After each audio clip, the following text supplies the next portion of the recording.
Hey guys, welcome to Chad's Beer Reviews. Got a really special beer tonight. One I've been saving for almost 4 years. About 2 months short of being 4 years old.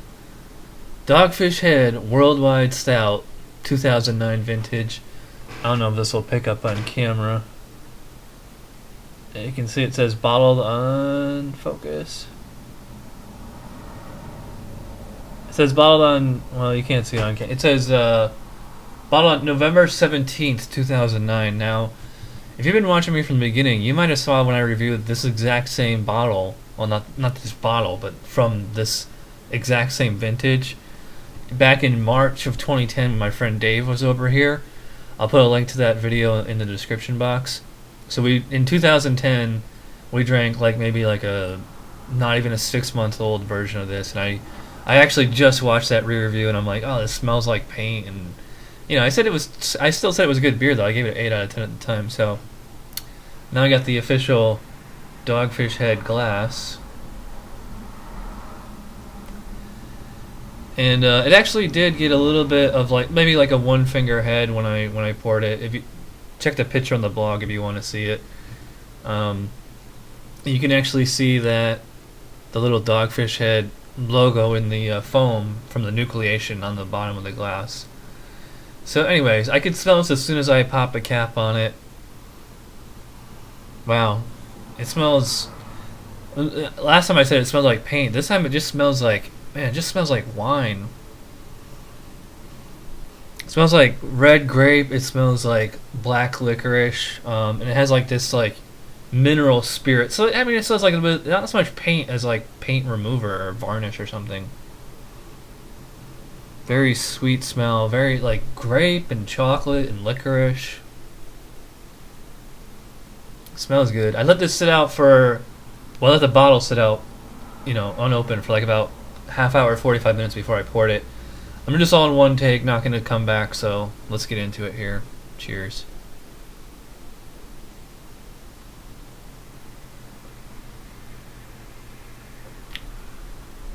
Wow. Ooh.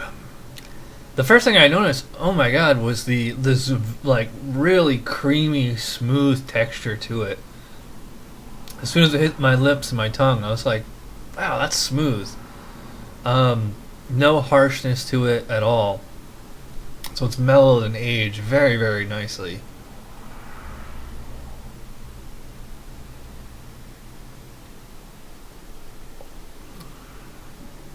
It's really, really sweet.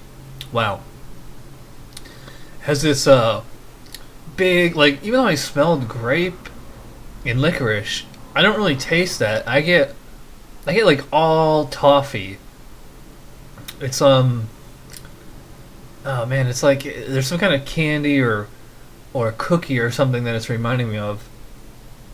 I'm sure it'll come to me as soon as I end the video. I don't know if you guys can see this on camera, but you can actually see the clear viscous fluid on the glass. That's the alcohol.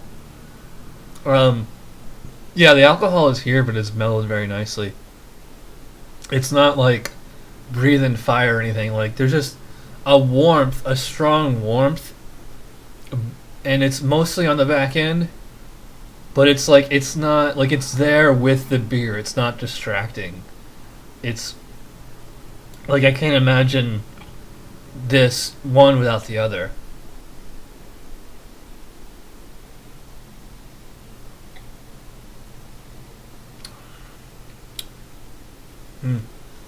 Now I do get a little bit of the grape on it.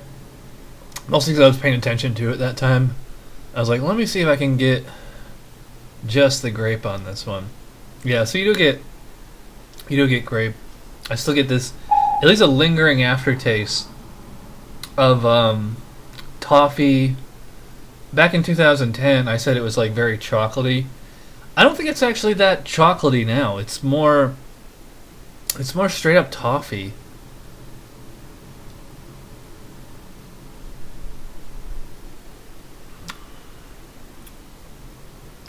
It's funny, I still feel a little bit of really fine carbonation in the mouth feel.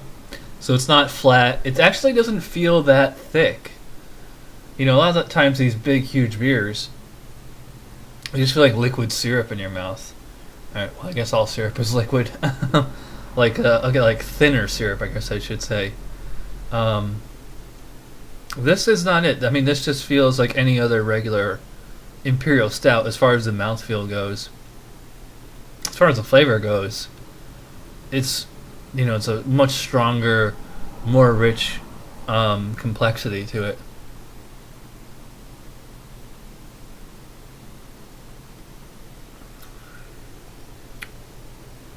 Keep trying to place some of these flavors. I almost get like a cola flavor, which is weird. Like on the back of the tongue on either side. Let it sit and linger there for a moment. You get like almost like this Coke or Pepsi kind of taste. Almost like a Splenda or a NutraSweet kind of sweetness. That's probably a lot of that's probably from the alcohol. It's giving like, you know, the alcohol is it's not just like straight up dry, you know, unflavored vodka or like, you know, paint remover or whatever. It's like this really kind of sweet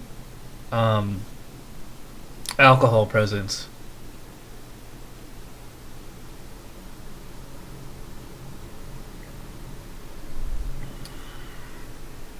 I'm genuinely surprised I'm able to take such big sips of this. You know, I'm taking, you know, like two glugs at a time or so. Back in 2010 when I had the fresh vintage of this, I could take like that much at a time. That was it, because it was so hot. This is definitely, it's not hot. It's warm, yes, but it's not hot. I can think of some you know, fresh beers that are, you know, when that are of lower ABV that are like way hotter than this, where they just like feel so boozy or whatever. This is like the only way it really could be, I guess. Like, it's really, really strong flavor, but it's also really, really boozy. Now that I have like now that I've had this, you know, twice now, it kind of gives me an idea of like maybe what Tactical or Nuclear Penguin or whatever, some of those like really, really ridiculously extreme beers that are like 36% might be like. I've also had Sam Adams Utopia. That was kind of similar to this as far as like the way the alcohol and the beer blended. Although I only had like, you know, an ounce or two of that one, but yeah, this has surprised me. I'm surprised how much I liked it.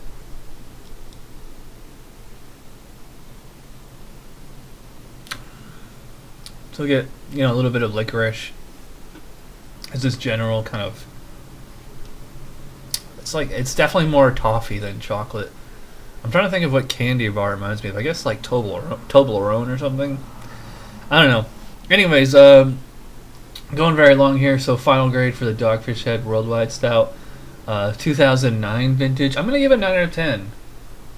It's, you know, I liked it when it was fresh, but now that it's aged, the drinkability has gone way up, and the booziness has come way down. That being said, it's still not an amazing, absolutely amazing beer. I mean, I can think of, you know, quite a few beers that are, you know, half or less, a quarter the size of this as far as alcohol that I like. That they're just like more flavorful and complex. This actually is, the palate's kind of repetitive. And it's, you know, but anyways, going very long. I'm rambling. So, thanks for watching. I will see you whenever. Cheers. Bye.